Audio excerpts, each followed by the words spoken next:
Which Week 9 NFL spreads are must bets? Welcome, football fans, gridiron gamblers, and my degenerates. It's Mitch here with my 5 favorite spread picks of Week 9, Halloween edition. Don't worry, no tricks in this video, only treats. Welcome to Money Mitch. It's time to make some money. Before I give you my favorite picks versus the spread for Week 9, don't forget to spike the like button. Don't be a jabroni and subscribe, homie. And let me know in the comment section below, which games are you betting this week? Let's get to it with our first pick versus the spread. It's automatic money. Why not? Fade the Titans. The Los Angeles Chargers. Tune up the band. Bolt up. Justin Herbert on the romantic getaway of a lifetime. He's living life. And he's about to just absolutely tank the Titans this Sunday. The Chargers are favored by 9, potentially 9.5.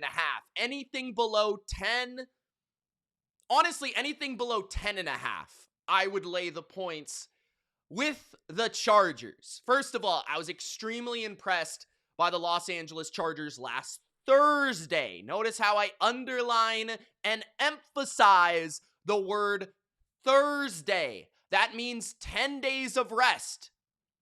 Meanwhile, the Tennessee Titans were busy on Sunday getting their absolute butt whooped for the 10th consecutive week, 20th, 50th, I don't even know. The Tennessee Titans franchise is an absolute embarrassment, and nobody can handicap this team. Nobody can understand how bad they are. They have Mike McCoy at head coach, guys. Mike McCoy, a former Chargers coach. It would only make sense for the Chargers to whoop the Titans in this game. They go to Tennessee, and I think they continue to roll. And I think Justin Herbert continues to roll. You look at this Titans team.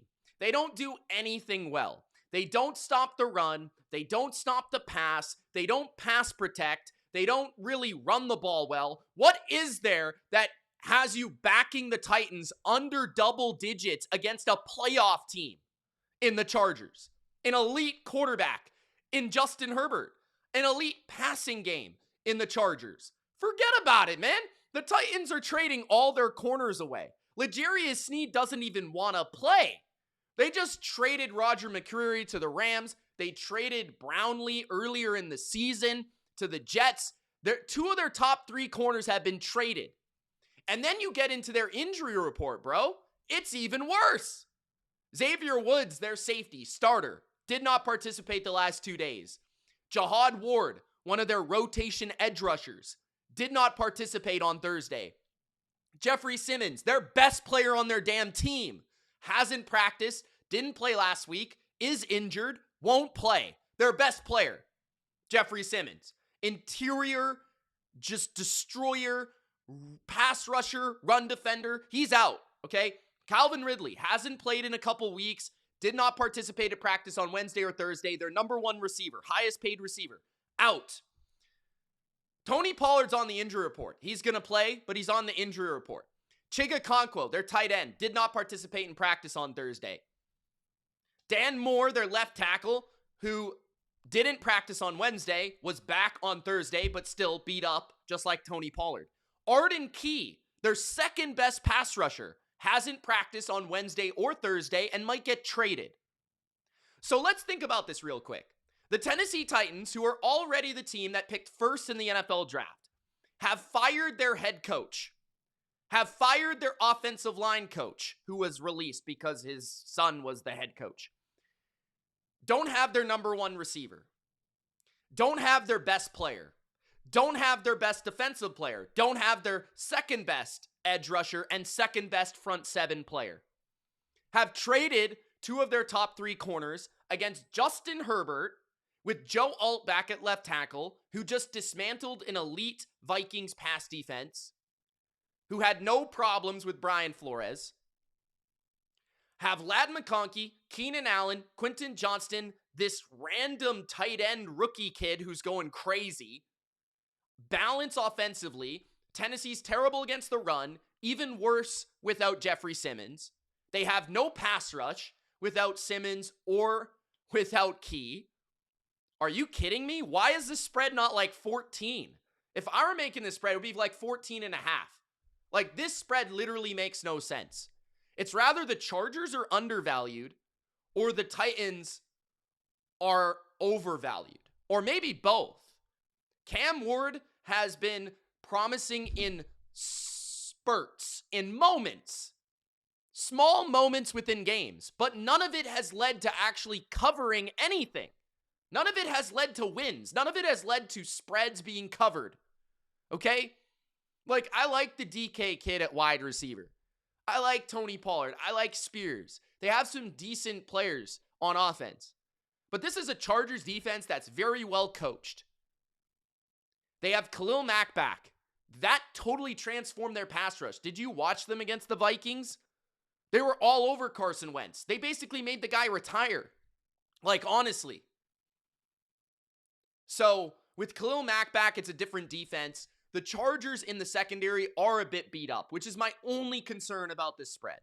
Because when a secondary is beat up, there's a possibility for a backdoor. But I'm not even laying double digits. I'm laying single digits against the worst team in football.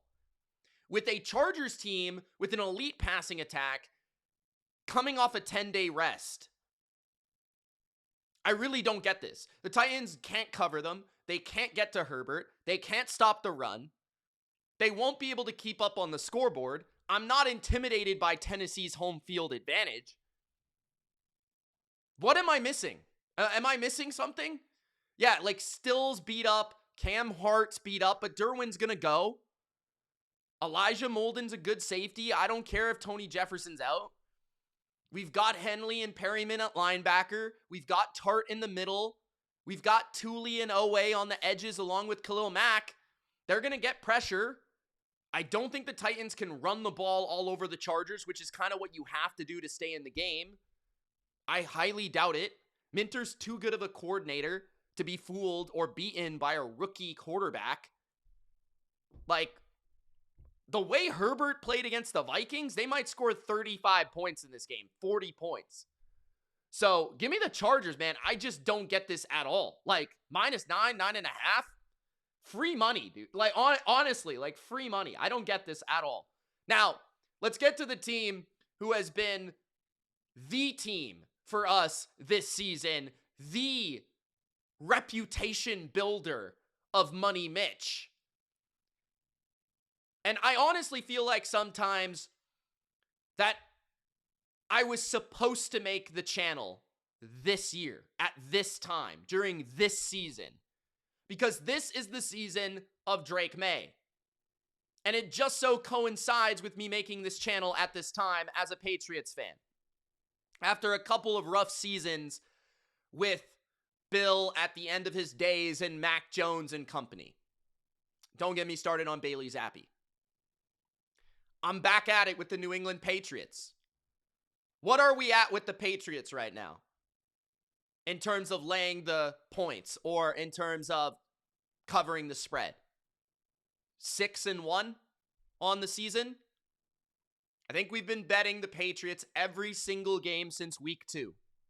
The only game we didn't cover was the Steelers game, in which they turned the ball over 5 times, 3 times in the Steelers' red zone, twice at the 1-yard line. That's the only game we didn't cover, and it was a complete fluke. Every other game, the Bills game, I told you to hammer it. The Saints game. Every single time, these people have been saying, this is the week. This is the week. This is the week. This is the slip up for Drake May. This is the time that the Patriots fall off. You gotta fade the Patriots. They're overvalued. Don't listen to any one of these jabronis. They do not know what they've been talking about the entire time when it comes to Drake May, They don't know what they're talking about when it comes to Josh McDaniels and Mike Vrabel. They don't know what they're talking about when it comes to the Patriots. The Patriots continue to be undervalued. They're laying less than a touchdown against the Atlanta Falcons, who just got their absolute asses handed to them at home against the Miami Dolphins, who just got embarrassed on Thursday Night Football by the Ravens. And before that, we're an absolute embarrassment to football, period. So sure, could Atlanta come back with a bigger, better, tougher performance against New England? I fully expect it. I don't expect Atlanta to lay down. I expect their best performance here. Their best effort, I should say here. But it's on the road. Atlanta, Michael Penix, have struggled on the road all year. It's in New England. It's not in Atlanta, right? Second, when you think about the core of Atlanta and how they win and lose games, at a fundamental level, what does it come down to? It comes down to Bijan Robinson's ability to win the game, his ability to run the ball. Because if you put the ball in Michael Penix's hands and ask him to win, it's not good enough.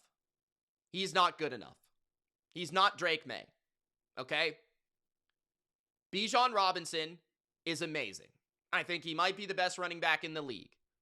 But the last 2 games, they haven't been able to run the ball against the Dolphins or the Niners. In both games, they lost. And they lost in convincing fashion by double digits. This week, they play the Patriots run defense, who has yet to allow a 50-yard rusher. They haven't allowed one 50-yard rusher yet. They're on borderline historic pace. Look it up.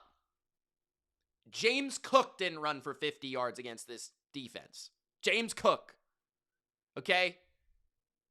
I love Bijan, but even if he does run for 55 yards, it's not going to be successful enough, consistent enough, vibrant enough for the Falcons to move the ball consistently.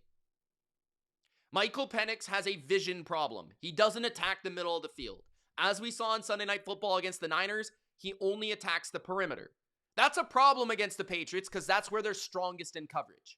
Christian Gonzalez might be the best corner in the NFL.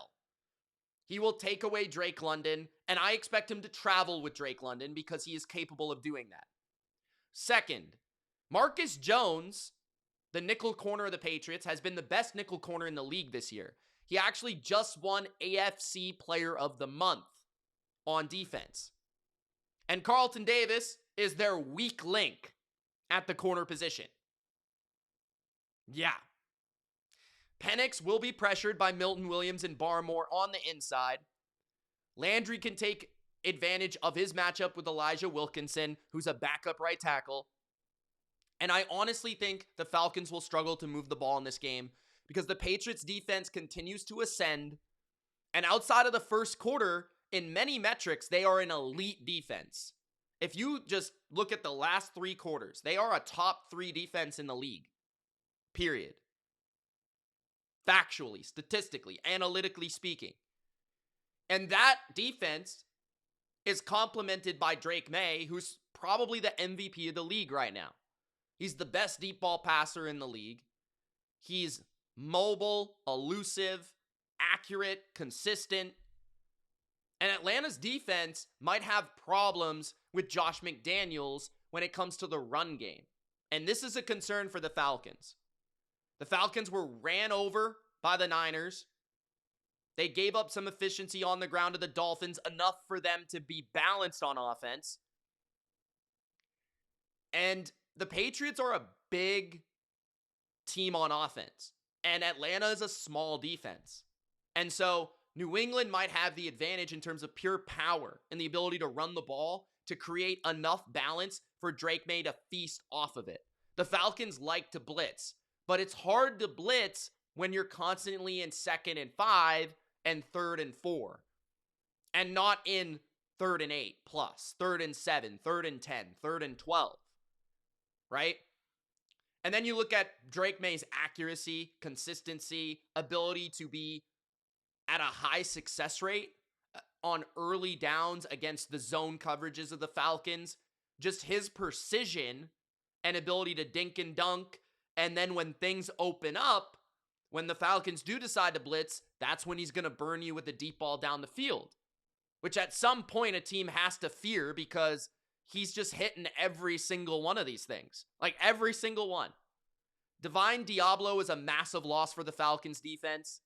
They do have some beat up players on that side of the ball, including Billy Bowman, Jesse Bates, Leonard Floyd, Jalen Walker, all players that were limited at practice. Zach Harrison, limited at practice. Some of these guys are uncertain, questionable entering the game. Some of them didn't practice on Wednesday. Some of them were limited on Thursday. So it's kind of uncertain who will play and who won't. Like I said, this is a desperate spot for the Falcons, but I just don't think they're good enough. I don't think their quarterback is good enough. I don't think they'll be able to run the ball that well. And I don't think that anyone right now can really slow down Drake May and this Patriots offense while being at home and the Falcons being on the road. So I think New England will win this game by a touchdown plus. This might be a statement for the Patriots defensively. So I'll take New England minus 5.5. Once again, we're going to continue to roll with the Drake May train. The Detroit Lions, we're going with another favorite, heavy favorite. We've got the biggest favorites of the week. We're going with the Lions here. Over the Minnesota Vikings. This is just a mismatch. This is a mismatch. And basically, this is the way that I would open up this argument for this game, right? The way to argue for the Lions is by saying this. Jared Goff almost always puts up 30 points on Brian Flores' Vikings defense. In fact, if I were to look that up right now, I'm going to do it right now. I want to say that it's happened like every time they've played. The Lions won 31-9 in that massive number 1 seed in the NFC game. Remember that last year? The Lions scored 31 in Minnesota in October the 20th. They scored 30th. They scored 30 again in January of 2024. And they scored 30 in 2023. And they've scored 34 in 2022. So I don't even think Flores was there. But the Lions, with Jared Goff, have scored 30-plus points in 5 straight games against the Vikings. At home, they have scored 31, 30, and 34. Okay? They are at home for this game. They're also off a bye week for this game. The last time they played the Vikings at home, they won by 22 points. They're laying 8.5 here. And that was a good Vikings team with Sam Darnold at quarterback and not J.J. McCarthy. So why am I bringing this up? The reason I'm bringing this up is if the Lions score 30 points, how many points does J.J. McCarthy have to score to cover this game? He has to score 23 points on the road in Detroit. If the Lions score 30 points in this game, J.J. McCarthy has to score 23-plus points on the road in Detroit against a top 10 defense in the league. J.J. McCarthy, who we've seen twice this season. We've seen twice start an NFL game. It would be his 3rd start, I believe. He's been injured or soft benched or whatever's gone on. 23 points. Has anyone even scored 23 points in Detroit this season? I'm going to look that up too. Again, I don't know for a fact, but this is very simple analysis here, guys. This doesn't take a rocket scientist. Just think about it analytically, mathematically. The Bears scored 21 and they lost by 30. The Browns scored 10 and the Bucs scored 9.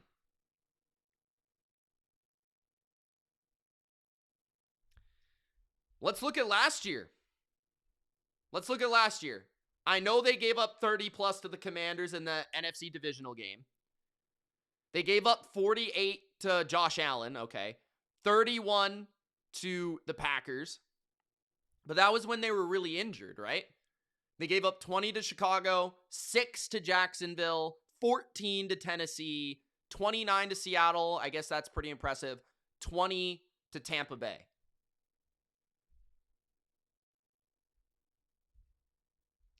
The Lions are healthier on defense this week.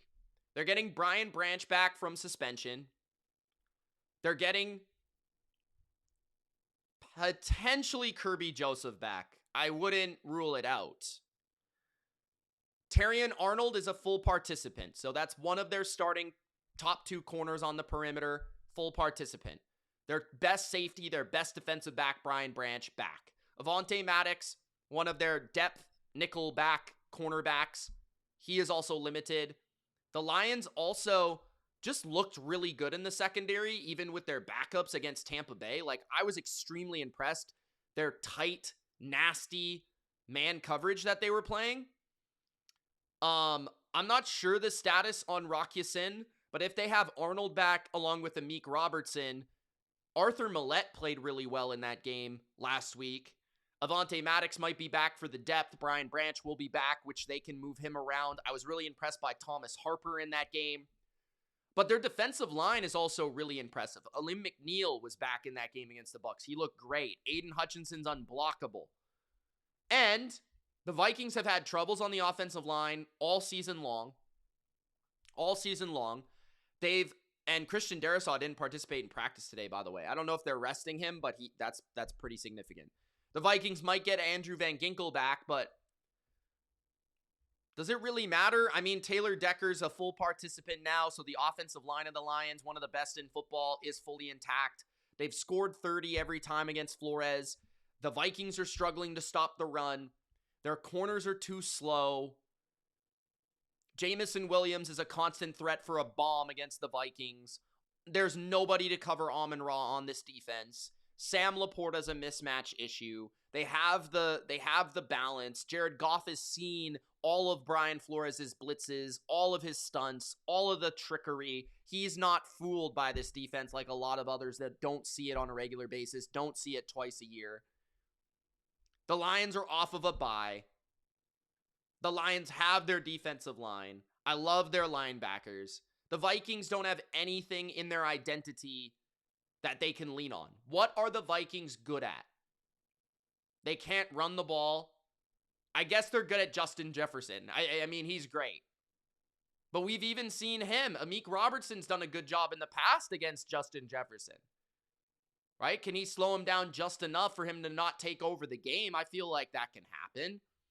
And I think the Lions can create enough havoc up front to confuse young J.J. McCarthy, make him a little antsy and make him make mistakes, hold the ball, take some sacks. The Lions will stop the run because the Vikings really can't run the ball. And on the other side, I feel like the Lions can run the ball, can get the lead, and then run it out. So, again, fundamentals. Lions are going to score 30 points. Even if they don't and they score 27, that means that the Vikings have to score 20. I don't see it happening. Period. I don't see J.J. McCarthy accomplishing it. Period. The Lions are a much better team. Lay the points with Detroit. Our fourth pick is the Indianapolis Colts -3 at the Steelers. I'm not being fooled here. There will be people that say, back Mike Tomlin as a dog. Yeah, you guys persuaded me not to back the Packers last week. Like, honestly, thank you. I didn't play into the Steeler factor, and I didn't bet the Steelers last week, thankfully. Okay? That was a trap. This week, it's another trap. First of all, Mike Tomlin is the most overrated coach in the league. Period. What does he do? Like, his defense is his calling card, and his defense is absolutely tragically bad. They are bad. They can't stop the run. They can't stop the pass. They're not rushing the quarterback. And guess what? They're taking on the best offense in football and the best points per drive offense of the century. Better than the 2007 Patriots, the 2018 Chiefs, The 2013 Broncos, bro. This team is number one. Number one. Okay? And we've gotten a positive injury report for the Colts on Thursday.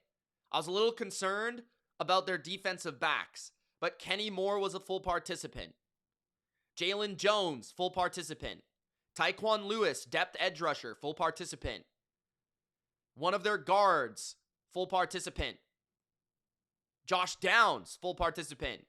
Nick Cross, their starting safety, best safety, full participant. So the one to pay attention to is Grover Stewart, their defensive tackle. That's pretty important. But other than that, they're pretty healthy. They're pretty healthy. They're actually getting healthier on defense in the secondary. So that's good. For the Steelers, they lost Deshaun Elliott for the season. He's going to have to be replaced by Kyle Duggar, who, in my opinion, can't really play anymore. I'm a Patriots fan. I've seen him play. I don't think he can really play anymore, and he's going to have to jump right into this lineup. Daniel Akwale, a depth defensive tackle who is playing for them against the Packers, also probably out for this week. Cameron Hayward didn't participate today. I don't know if that's rest or not. Cole Holcomb didn't participate. DK Metcalf didn't participate. Scotty Miller.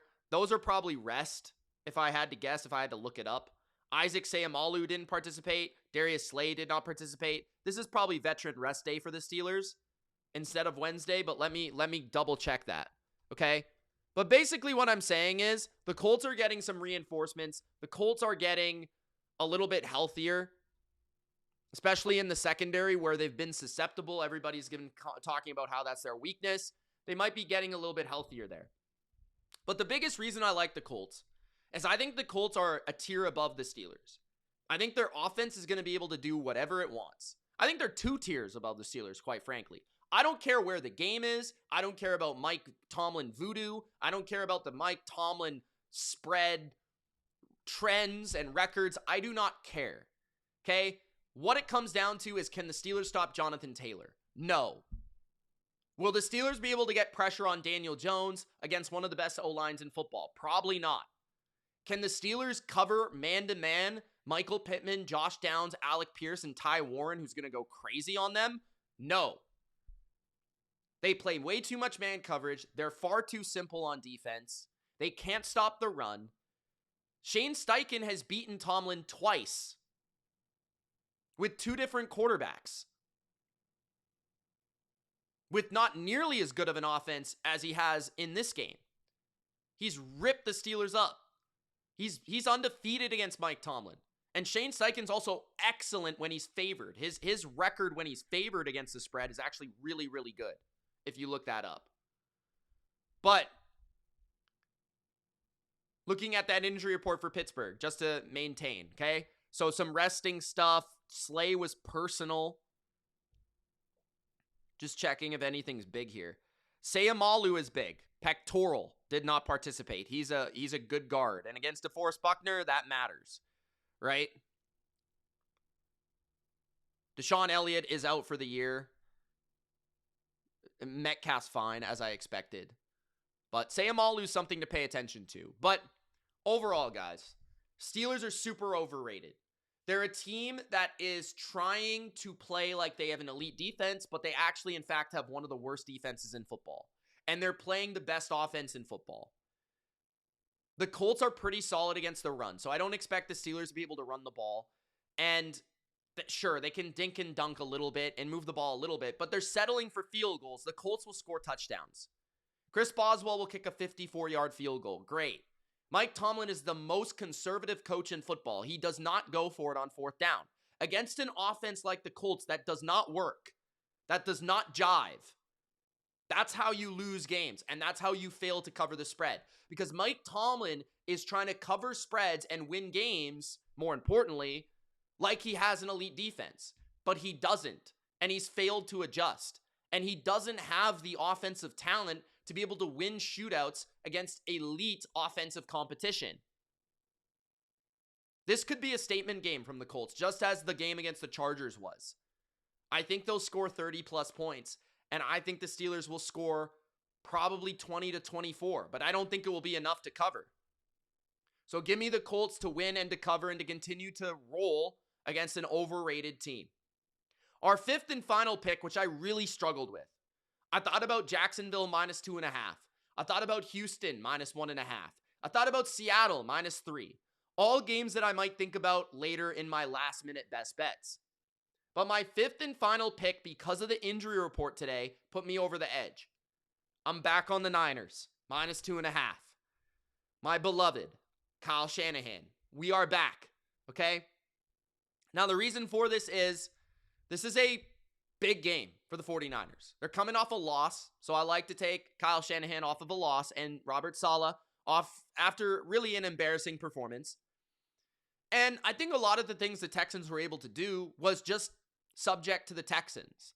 Is a unique matchup and environment, right? Like, I figured that the Niners defense would play a lot better than they did against Houston.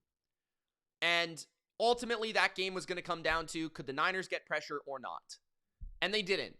And that's why we lost that bet, and that's why they lost that game. Period. End of story, right? But the Giants' defense, quite frankly, is nowhere near the Texans' defense. The Texans have the best defense in the league, and I brought that up ad nauseum. It's the best defense in the league. It's been the best defense in the league. It's by far the best defense in the league. And Houston's actually a really good team. And that actually helps their offense and their deficiencies. The Giants have lost the heart and spirit of their team in Cam Skattebo. They have major injuries to their corner position. 3 of their top 4 corners are not participating in practice. Paulson Adebo hasn't played recently, did not participate. Didn't play against the Eagles. Their defense looked tragically bad.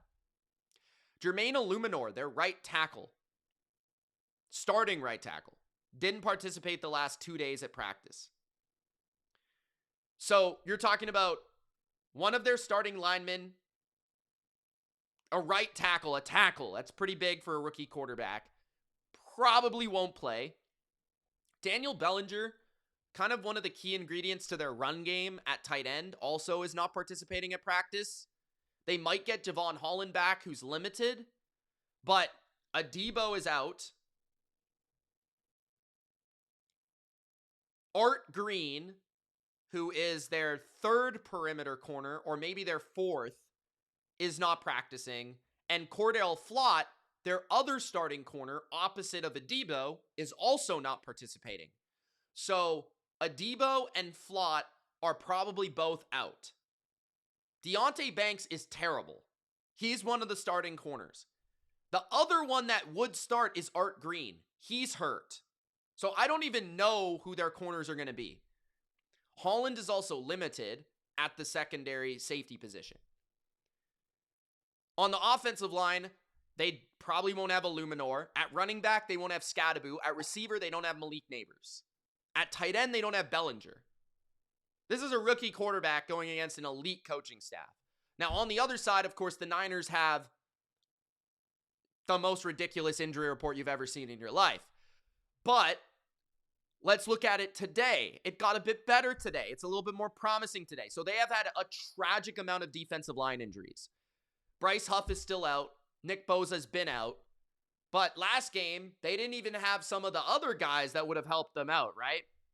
Well, today, not only have they traded for Keon White, who I think will make an impact immediately as an interior pass rusher, because I like his skill set as a Patriots fan. He just didn't fit the new Patriots defensive scheme. I think he'll fit this defense much better. I think he is a talented player, so he'll help them. Clelin Ferrell was also signed, a former 4th overall pick of the Raiders. He's played for the Niners. He should be able to immediately play a small role for them. So just a little bit more depth, right? Bodies, fresh bodies to be able to play and not wear down throughout the course of a game if you're a Niners defensive line, right? But then also, Sam Ekwonu was limited today. Didn't play last week against the Texans. He's a good player. So he was limited, okay? Then you have Yetur Gross-Matos, hasn't played in weeks. He's one of the, metrically, like statistically, he is one of the best interior pass rushers in the NFL. He's limited, so he might play. There's a chance. Jordan Elliott, also back at practice. Kalia Davis, also back at practice. Alfred Collins, also back at practice. So like 3 or 4 or 5 defensive linemen that weren't playing last game or were limited or were hurt could be playing this game. Plus, we've got full participant from Jawan, Mac Jones, George Kittle, and Christian McCaffrey, all healthy, full participants. Okay? Ricky Pearsall is still out. I don't expect him to play. D. Winters was also back at practice today. Limited. He left the game against the Texans, one of their starting linebackers, and their left guard, Ben Barch, also was back at practice the last 2 days. He might be back. Connor Colby, their rookie left guard, has been terrible. So that would be a big boost as well. So the 49ers are getting a little bit healthier. I know that's crazy to say. You will have to, don't bet this game until Sunday. Check the final injury report. At least Saturday until you get a little bit more confirmation. Don't bet this game, but under a field goal, I like the Niners. They're the better team. They have the much better coaching staff. The Giants are the worst run defense in football. They're 32nd in like 3 different metrics in the NFL. You're playing Christian McCaffrey and Kyle Shanahan. That's bread and butter with George Kittle and Kyle Juszczyk. They can lean on the run game to be able to attack this defense. Plus, the Giants can't commit to stopping the run. Why? Because they have no corners. So you're not going to leave 3rd string, 4th string corners on an island, even if it's not elite receiver talent. Like Jawan Jennings is going to be able to win his matchup. Kendrick Bourne is probably going to be able to win his matchup. George Kittle is going to be able to win his matchup. So if the Niners are able to run the ball, that sets up Mac Jones with good down and distances. He's not going to have the heat like he did against the Texans, who are just incredible on defense. Like fast, ferocious, physical. They know Kyle's scheme well because DeMeco Ryans was an assistant. They've got a great pass rush. They've got great corners. They can play man. They can play zone. The Giants, sure, they've got Brian Burns, Abdul Carter. They've got Dexter Lawrence. Good front 7 players, good defensive linemen, but they're nowhere near as good of a defense as Texas. It's not even close. So the Niners should be able to move the ball. They should be able to run the ball. They should be able to control the clock. And on the other side, the Giants won't have as much success running the ball. Why? They don't have an offensive lineman. They don't have one of their key blocking tight ends, and they don't have their running back. So that puts more pressure on Jackson Dart.